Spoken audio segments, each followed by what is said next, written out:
বকেয়া পরিশোধ ও মজুরি কমিশন বাস্তবায়ন সহ ৯ দফা দাবিতে ফের রাজপথে পাটকল শ্রমিকরা। এবার ৯৬ ঘন্টার ধর্মঘট কর্মসূচি নিয়ে নেমেছেন তারা। এর মধ্যে প্রতিদিন ৪ ঘন্টা সড়ক ও রেলপথ অবরোধ কর্মসূচি রয়েছে। দাবি বাস্তবায়ন ও সমাধান না হলে বৃহত্তর আন্দোলনের হুঁশিয়ারি দিয়েছেন শ্রমিক নেতারা। এদিকে অবরোধের কারণে চরম দুর্ভোগ পোহাতে হয় রাজধানী সহ দেশের বিভিন্ন স্থানের যাত্রীদের।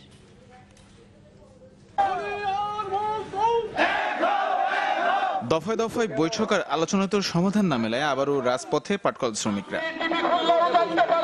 রাজধানীর ডেমরায় লতিফ, বাওয়ানি ও করিম জুট মিলের শ্রমিকরা স্টাফ কোয়ার্টার মোড়ে অবস্থান নেয়। এ সময় টায়ারে আগুন দিয়ে সড়ক অবরোধ করে তারা। এতে ঢাকা সিলেট মহাসড়কে যান চলাচল বন্ধ হয়ে যায়। আমাদের নিম্নত মজুরি দেয় না, আমাদের বকেয়া সপ্তাহ দেয় না, আমাদের পয়সা করে কিছুই দেয় না, আমাদের বাড়ি এলাকা বাইর করে দেয়। আমি একটা প্রতিবন্ধী মেয়ে, কত কষ্ট করে যাত্রা বাড়ি থেকে গাড়িতে জার্নি করে ভাড়া দিয়ে তারপরে এই মিলে আসি। আমার অনেক হাঁটতে কষ্ট হয়, একটা পা আমার ছোট। আমরা আজকে বিপদে পড়ে আজকে আমরা আপনাদের এই রাস্তায় অবস্থান নিয়েছি।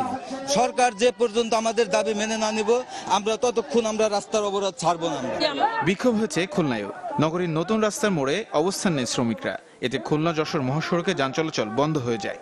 রেলপথ অবরোধ করায় সারা দেশের সাথে সোমবার সকাল ৮টা থেকে দুপুর ১২টা পর্যন্ত খুলনা রেল চলাচল বন্ধ থাকে।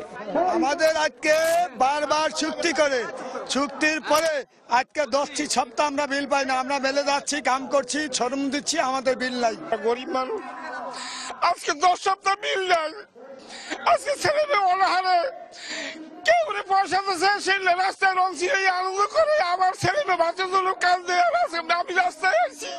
আমরা আশা করি আমাদের দাবি পূরণ হবে। আর যদি পূরণ না হয় আমাদের এই কর্মসূচি, এই ৯৬ ঘন্টার কর্মসূচি চলবে এবং প্রতিদিন ৪ ঘন্টা করে অবরোধ চলবে। লাঠি সোটা নিয়ে সড়ক অবরোধ করে বিক্ষোভ হয়েছে রাজশাহীতেও। সিরাজগঞ্জেও একই কর্মসূচি পালন করেছে পাটকল শ্রমিকরা। এ সময় ৯ দফা দাবির বাস্তবায়নে সুনির্দিষ্ট সময়সীমার ঘোষণা চান শ্রমিকরা। এদিকে পাটকল শ্রমিকদের অবরোধে দুর্ভোগে পড়েন সড়ক ও রেলপথের যাত্রীরা। আমাকে কষ্ট হচ্ছে, যাওয়া কষ্ট হচ্ছে। এই যে 2 দিন পর পরে এইটা হচ্ছে, এটা তো কোনো অ্যাকশন হচ্ছে না। স্কুল কলেজের ছাত্রছাত্রী সব আটকে গেছে। এখন এদিক দিয়ে বাচ্চা টাচ্চা নিয়ে মানুষ যাইতে পারতেছে না। এটা কষ্টদায়ক ব্যাপার যে লোকজন যাওয়া আসা, ভেঙে ভেঙে যাওয়া, হাইটে যাওয়া খুব কষ্টদায়ক।